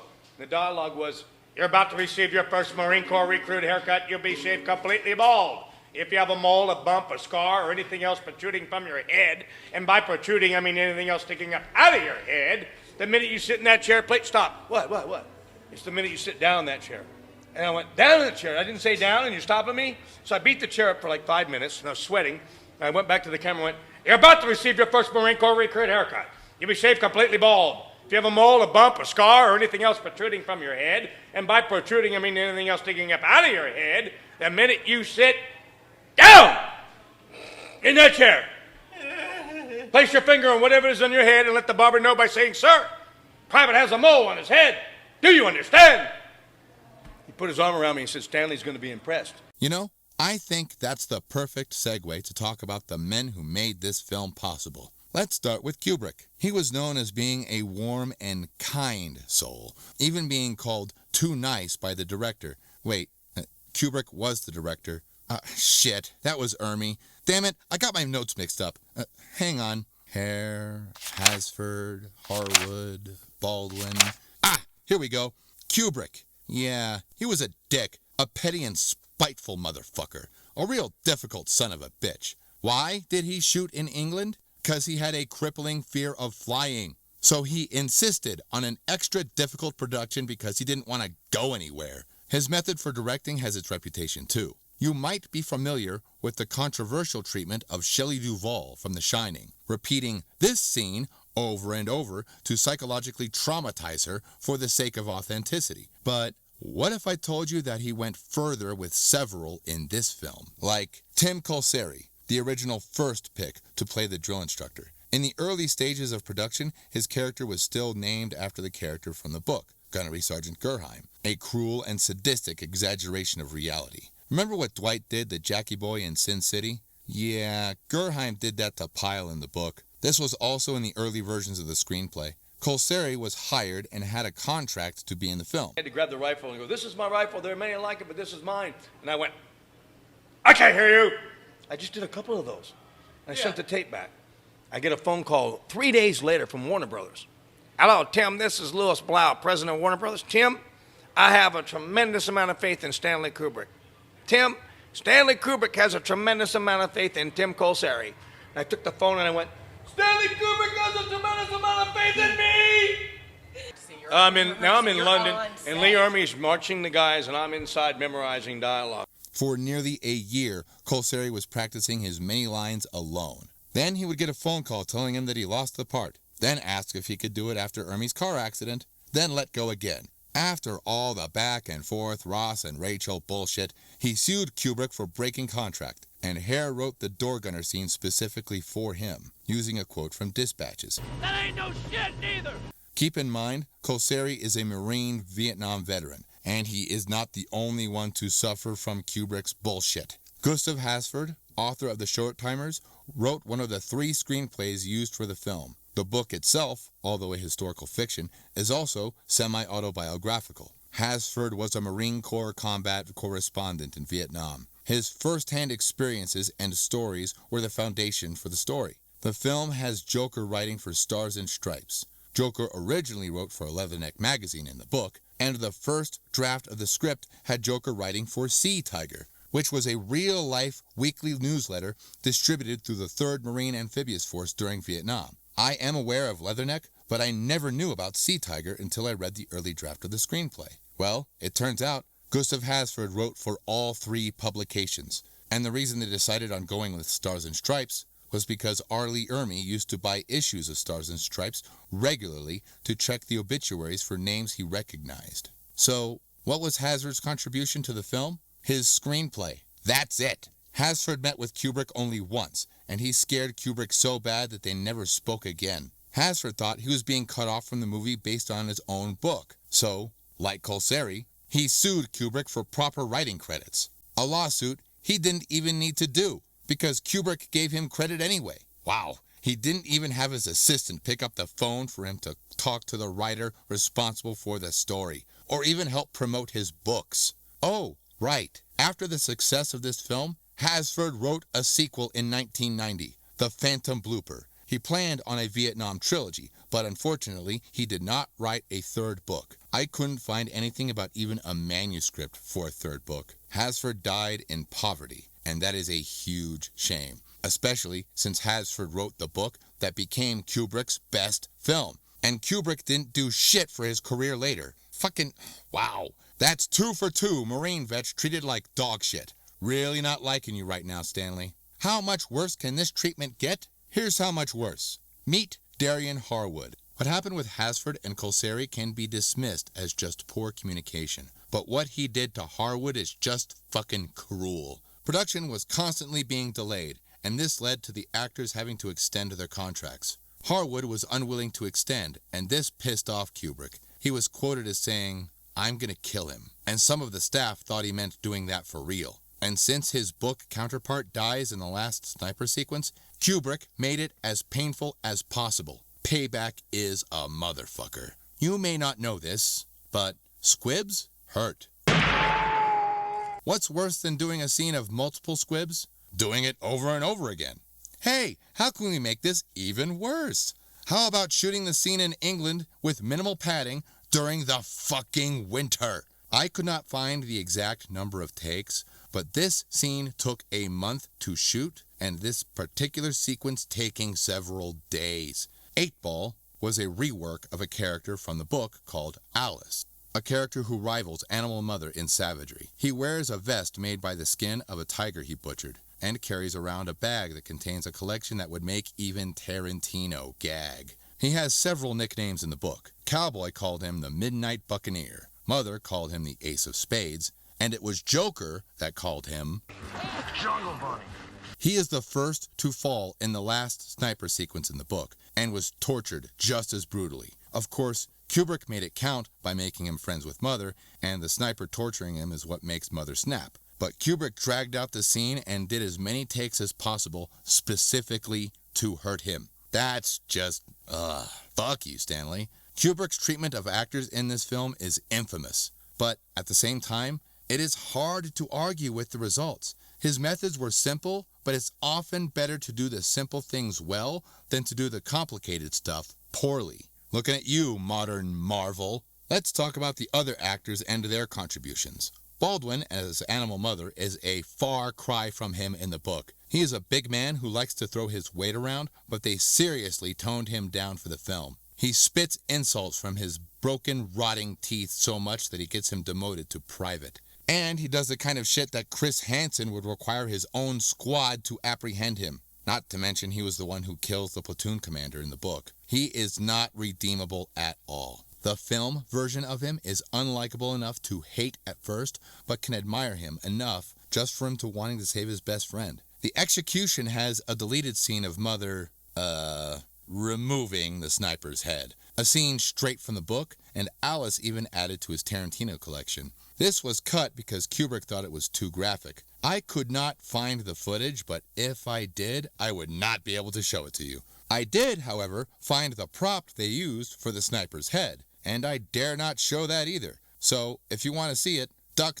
go see it yourself, you sick individual. Arliss Howard's Cowboy is a man who has leadership thrust upon him, but his mistakes caused the deaths of 2 men as well as his own. He tried to play it safe after making a critical mistake, but the gravity of the situation is not lost on him. His lack of leadership skills can be explained by him not assisting his old squad leader, who is a bit unhinged. I mean, would you want to work with this guy? He's a bit different in the book, and his death is far more brutal. Cowboy's purpose in the story was Joker's friend, the buffer between the combat correspondent and the grunts. And once he dies, Joker couldn't have his feet planted on both sides anymore. He had to choose. Speaking of Joker, Matthew Modine's performance is criminally underrated. I did not refer to a few of his quirks as errors because it's true to his character. He walks with his hands in his pockets, which senior Marines really hate to see. Only one Marine in the 250-year history of the Marine Corps can get away with that.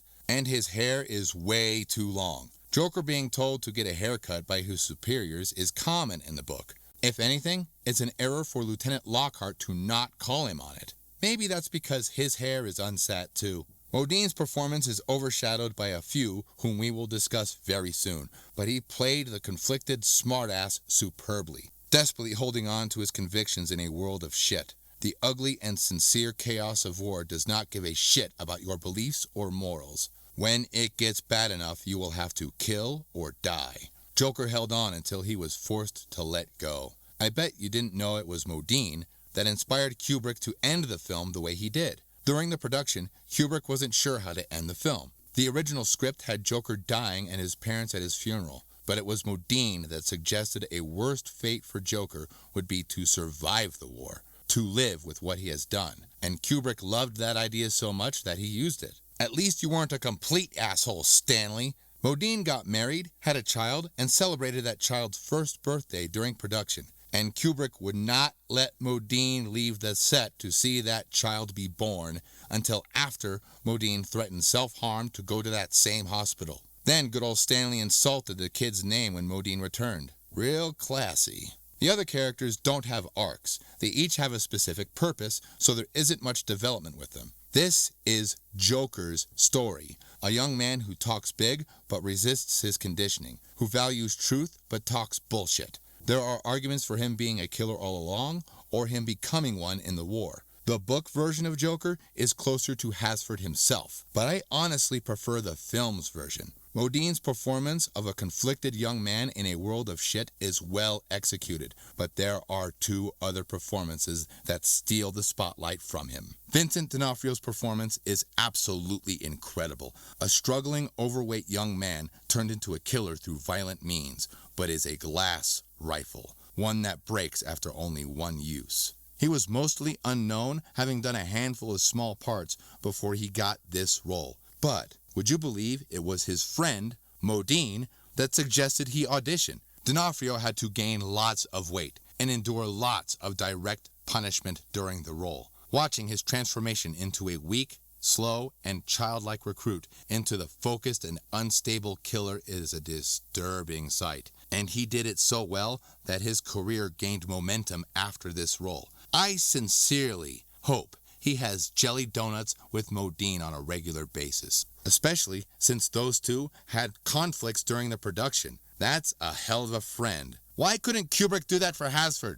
Seriously, what the fuck? Now, let's discuss Michael Herr. His work on Dispatches is what got Kubrick's attention. Hasford even starts the book with a quote from Dispatches. With Hasford absent, it was Herr who assisted in combining the 3 screenplays into the first draft, and assisted in writing the other changes along the way, though it took a lot of convincing for him to be a part of it. Herr himself did not wear a uniform, but when he wrote Dispatches, he had several sources that did. And who was probably the most valuable source? This man, retired United States Marine Corps Captain Dale Dye. This man has a career I appreciate very much. After retiring from the Marine Corps, he started a business called Warriors, Inc., a training course that prepares Hollywood actors for roles in the military. He also served as a military consultant on multiple projects like Platoon, Band of Brothers, The Pacific, the Medal of Honor Games, and of course, Saving Private Ryan. An actor as well, he has cameos in works that he was involved in,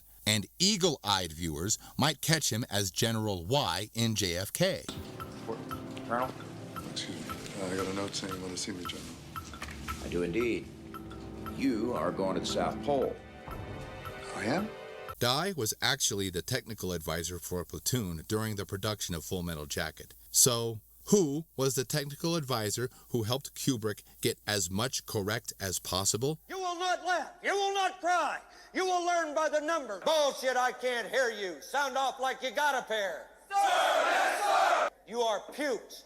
You are the lowest form of life on earth. You are not even human fucking beings. You are nothing but unorganized, grabastic pieces of amphibian shit.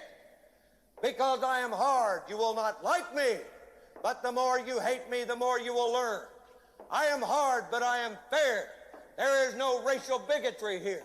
Here you are all equally worthless. Well, this is why most of you are still here. I'll try not to screw up. Ronald Lee Ermey, credited as Lee Ermey in the film, was initially hired as the technical consultant. His instructions were to make it as close to a documentary with the authenticity. The Vietnam section of the film was shot first, and during the very difficult task of transforming England into Da Nang and Hue, he took an interest in the role of Gunnery Sergeant Gerheim. Kubrick denied him the opportunity to audition for the role, claiming Ermey was too nice, having already hired Colceri, and Kubrick being an asshole. So, Ermey decided to change Kubrick's mind by proving him wrong in the most epic way in cinema. He put on his uniform, a drill instructor Smokey Bear, and gave the actors instructions while in character, showing Ermey what a real-life Marine Corps drill instructor can do.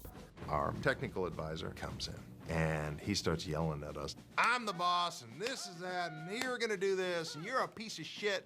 I'm like, whoa, who's this guy? This is your technical advisor. This is Lee Ermey. He's gonna teach you how to shoot.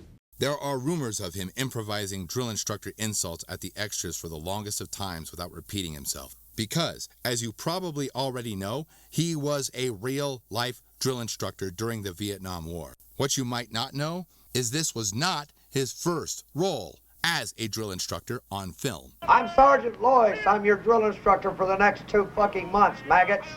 Jesus, how in the hell do they expect me to train fucking Marines when they won't even send me human goddamn beings to start with? Sergeant, get these fucking people through receiving barracks. I'm gonna help you out. I don't want to drop in any of their fucking civilian slime on the way through. I'm not the goddamn one, Washington, that's killing these people. It's you, asshole. You're the one. Not me. That's bullshit. That's bullshit. That's bullshit! Let me tell you something, Washington. I've got one hell of a shitty goddamn job here. They send me 60 to 80 buckets of civilian shit and expect me to train them to be combat goddamn ready Marines. I've got to send these people to Vietnam. I'm the one that has to send them. They're going to come back in bags. They're going to come back in wheelchairs. They're going to be maimed. They're going to be fucked up people when they come back. It's up to me how they come back. And you, asshole, Washington, you're not motivated. You're not motivated at all. You could fucking help me.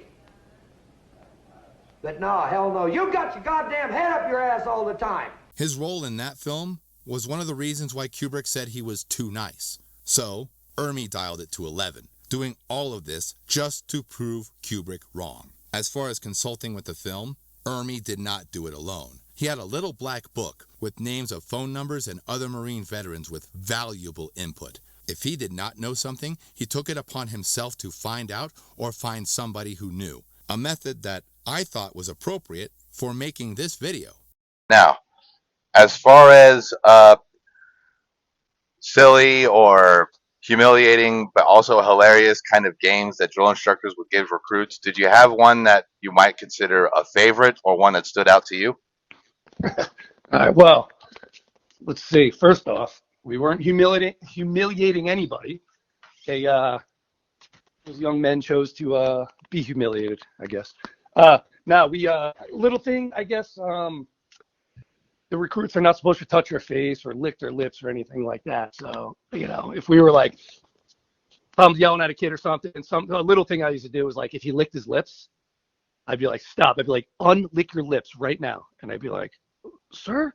And I'd be like, unlick your lips right now. And they wouldn't know what that meant, because what the hell does unlick your lips even mean in the first place? So they would do like this reverse thing of licking their lips and it would make all these crazy faces. And it was kind of funny, just a little thing for amusement. Or, if they were doing something stupid, we'd be like, stop, do everything you just did now backwards. Do it all in reverse, start from the beginning. And they would, be moving backwards, doing moonwalks, and like sometimes like saying things in reverse, and shit like that. Just little things that we would try to, that was more for our amusement though. When it comes to those things, you got to keep in mind that it's not really much of a training value. It's more of making us laugh under our breath or and stuff like that, But, yeah, do it backwards. I remember having to do that too. That was good. Yeah, once we were doing it, I was in the office with a couple of drill instructors. We were doing something. We saw a recruit outside. He was on duty. He was like hanging something up, I guess, hanging clothes up, but he didn't have a cover on. So we were like, stop, do everything you did in reverse now, get back inside. And the kid's like walking backwards and this and that. And we're like laughing at him because he's outside and we're inside. Then we were, he was like, aye, aye, sir. And we're like, no, say it backwards too. And he was so confused. And he goes, sir, aye, aye, back, instead of saying aye, aye, sir. And then we're like, but when we're like, no, say it backwards. The kid who was on front post, as soon as somebody walks, this other kid was in the squad bay, right? He could hear everything we're saying. And he was confused because, the recruits don't look around. They're kind of head forward. So he just heard like, say everything backwards, blah, blah, blah. And then we're like, aye, aye, sir, say it backwards. He thought we were talking to him. So right after this one kid from outside goes, sir, aye, aye. This other kid tries saying aye, aye, sir backwards. But instead of saying the words backwards, he literally said it back, like as if you were to read it backwards. So he was like, Riz, ya. It was really funny. We were like, what the fuck was that? And After winning his attention, the uncompromising Kubrick bent. He made the decision and cast Ermey as the drill instructor. However, it wasn't fully set in stone. Not until after Ermey was in a horrific car accident that broke his ribs, delaying production yet again for months. This is when Kubrick called Colceri back, but after he got news of Ermey's recovery, Kubrick made his final decision. What gets under my skin is there was a much simpler solution for this problem, and it would have solved another error of the film that I saved for this section. Why not hire them both? You see these guys? These other drill instructors have 0 lines. We only see Gunnery Sergeant Hartman speak to the platoon, and they reworked the role so much that they even renamed the character. Kubrick could have divided up the dialogue and have Gerheim and Hartman. The senior drill instructor is actually the DI that interacts with the platoon the least. His role is to manage the other drill instructors. Multiple drill instructors would have been a tremendous improvement on authenticity, because what is absent from this film is a behavior that Terminal Lance has called the swarm. If you still have kids watching this, shame on you. And your last chance to get them out of the room is in 4, 3, 2, 1.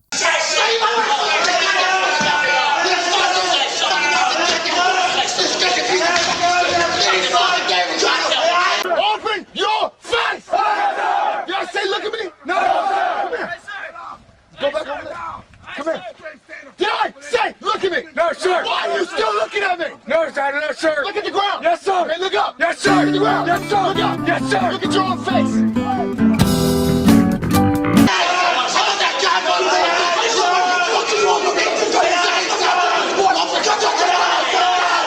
That's an amazing thing. Is that right? No, sir. Tell me, that was not what you said to the freaking Carmen. Did you? Did you?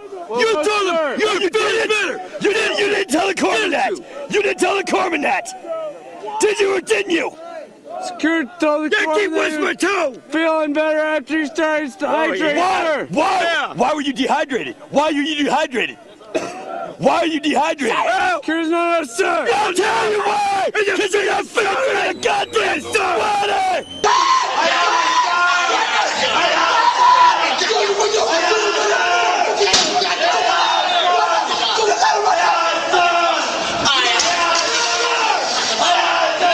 Sir. Because I'm going to get the goddamn training out of your ass. You owe me that course times 10. You understand that? Yes, sir. Hey, one reason he was dehydrated. Get away. Canteens. Get away before you get murdered. All right, sir. Get away. I still never tire of that. Am I screwed up? I think you've got a heart off. For better or worse, Ermey got the role to himself, but I will argue it was for the better. Ermey encouraged Kubrick to tone down the character to a more realistic DI, as opposed to the sadistic caricature from the book or the first draft. It's commonly misunderstood as Ermey improvising his role, but that's not even half true. Most of his dialogue is directly from the book. However, Ermey did help rewrite some of the dialogue with Kubrick and Hare, as well as ad-lib a few things. Did you know that Kubrick had to ask Ermey what a reach-around was? Or that Ermey actually did stand-up comedy in California? I mention this and the rewriting because I have a theory of Ermey and Kubrick sneaking in little bits of foreshadowing into Hartman's dialogue. Let me see your real war face. Sir, yes, sir. Well, thank you very much. Can I be in charge for a while? You're senior NCO, cowboy. You're in charge. I'm squad leader. Now choke yourself.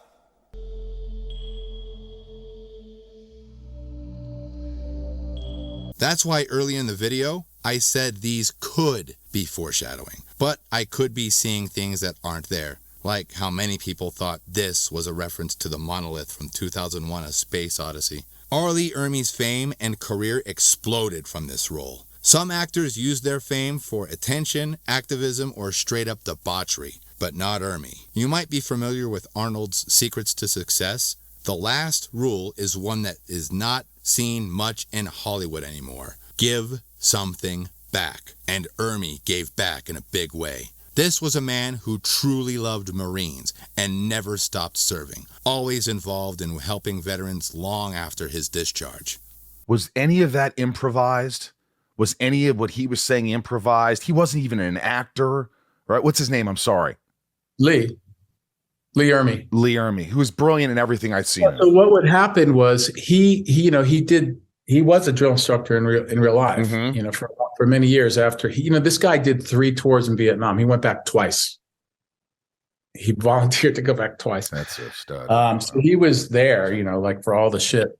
He was in the shit for many years over there. As his career grew, so did his involvement with helping veterans. Not only in his show of Mail Call, but he was raised money for causes, and not in that bullshit virtue signaling way. He did work for the USO, Wounded Warriors, Toys for Tots, helped veterans get homes, jobs, you name it, chances are he raised money for it. When he was discharged from the Marine Corps, he was a staff sergeant. His character in the film was a gunnery sergeant. So, to honor his dedication and hard work for veterans over many years, the United States government rewarded him in an unprecedented fashion. In 2002, the Commandant of the Marine Corps promoted him to gunnery sergeant, making him a gunny for real. R. Lee Ermey's role in this film is so iconic, you are likely to think of him before thinking of anyone else, before Kubrick, Denofrio, Baldwin, or even Modine, the film's lead. Ermey's fame is traced back to this film, but his legacy has been one of helping veterans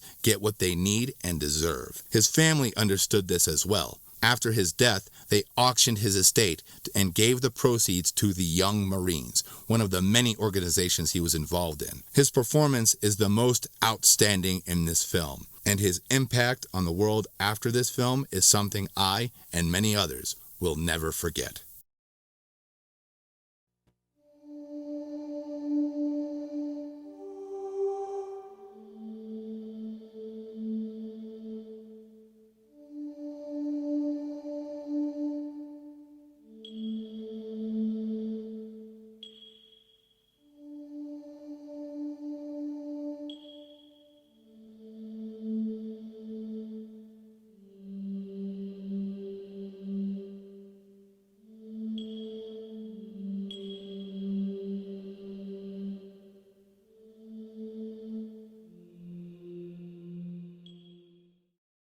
Full Metal Jacket is more than just a great film. It's a rite of passage. Countless young men see this film before joining the military, especially if they join the Marine Corps. It's loved specifically for the accuracy of the first half. The second half gets lots of criticism for how the Marines are portrayed, and I honestly don't blame those that hate the movie for that reason. A film about the price of war, the absurdity and chaos of war, the loss of innocence. A timeless story about a very troubled time in our history. Short-timers syndrome is defined as decreased focus, motivation, and professionalism in individual experiences as they approach the end of a deployment, enlistment, or employment period. More than just a 2-week notice at a shitty job. Most of these men were drafted to fight a war that few in Vietnam even wanted them to be involved in. And if they survive, they go home to many people hating them for even going. If you saw the light at the end of that long tunnel, you likely wouldn't give a shit either. You would very likely be singing the Mickey Mouse Clubhouse song while on a hump through a burning city too, just to keep yourself from going completely nuts. Oh, right. Sorry. I almost forgot about Sorry Charlie. Who is Sorry Charlie? The most disturbing Mickey Mouse reference in the book. Sorry Charlie is a skull, a napalm-burnt skull, on a stick with Mouseketeer ears wired to it. This little guy becomes the mascot of the Lust Hog Squad in the jungle, and there is absolutely no way to tell who it was. NVA, VC, ARVN, American, or even a civilian. With that in mind, I will not claim the book to be better than the film, or vice versa, but I will say the book is darker and has more. You might find one online for prices that rival college textbooks. Audiobooks are of course available, and if you wish to continue this journey, check out Micheal Armenta's narration. All of the book audio clips I use from this video are from his work, and it is my favorite way to revisit this story outside of the film. Thank you so much for watching. I would like to thank Micheal Armenta for the use of audio clips. I really hope I'm saying your name right. StickVet for use of some of your panels. And a very special thank you to an old friend, retired United States Marine Corps First Sergeant and former drill instructor Brian Tegeter. This video would not have been possible without any of you, and you have my thanks. Thank you again for watching, and I will see you for the next stop. And always remember, This is my rifle, this is my gun. This is for fighting, this is for fun. This is my rifle, this is my gun. This is for fighting, this is for fun. Okay, one other thing. There's 3 beats on when you do it. It should be 3 shakes. This is my gun. No, in time to the thing. This is my rifle. This is my gun. This is for fighting. This is for fun. So give it 3, because a lot of people just still touch and go with what they're doing. Humping in the rainforest is like climbing a stairway of shit in an enormous green room constructed by ogres for the confinement of monster plants. Birth and death are endless processes here, with new life feeding on the decaying remains of the old. The black earth is cool and damp, and the oversized greenery is beaded with moisture. Yet the air is thick and hot because the triple canopy holds in the humidity. The canopy of interwoven branches is so thick that sunlight filters through only in pale, infrequent shafts, like those in Sunday school pictures of Jesus talking to God. Beneath mountains, like the black teeth of dragons, we hump. We hump on a woodcutter's trail, up slopes of peanut butter, over moss-blemished boulders, into God's green furnace, into the hostile terrain of Indian country. Thorny underbrush claws our sweaty jungle utilities and our bandoliers, and our 60-pound field packs, and our 12-pound Duralon flak jackets, and our 3-pound camouflaged helmets, and our 6.5-pound fiberglass and steel automatic rifles.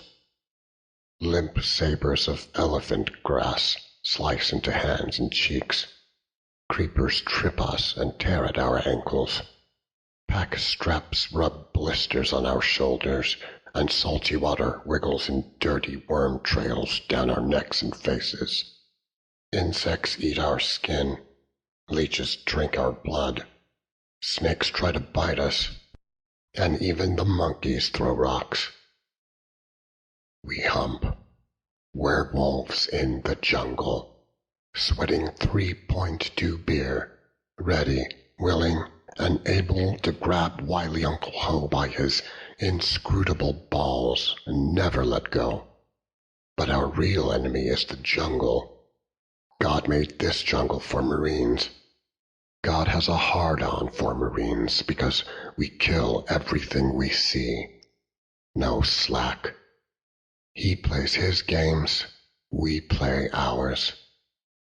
To show us our appreciation for so much omnipotent attention, we keep heaven packed with fresh souls. Hours pass, many, many of them. We don't know what time it is anymore. In the jungle there is no time. Black is green, green is black. We don't even know if it's night or day. Until there is no enemy, but peace. Amen. Arr! Huh! Eddie! Good night, ladies. Good night, sir. Hit it, sweetheart. Sir, aye, aye, sir.